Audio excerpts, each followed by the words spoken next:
बातमी बीडमधून आहे। विद्यार्थिनीचं विनयभंग प्रकरणी फरार दोन्ही आरोपींना बेड्या ठोकण्यात आलेल्या आहे। बीडच्या स्थानिक गुन्हे शाखेने ही कारवाई केली आहे। खासगी क्लासेसमधील 2 प्राध्यापकांनी विनयभंग केल्याचं हे प्रकरण। आरोपी विजय पवारसह प्रशांत खाटोकरला ताब्यात घेतलाय। आरोपी अटक न झाल्यास बीड बंद ठेवण्याचा इशारा देण्यात आला होता। याचा आढावा घेतलाय आमच्या प्रतिनिधींनी।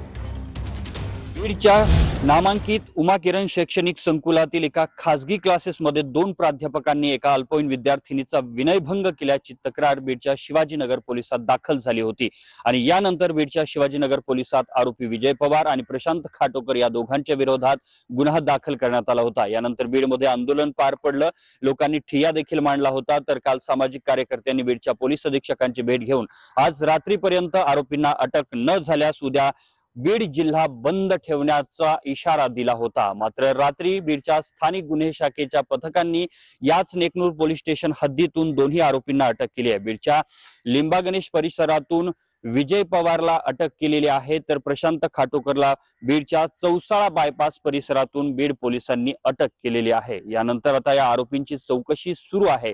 कॅमेरामॅन विनोदसह मी अशोक काळकुटे, TV9 मराठी।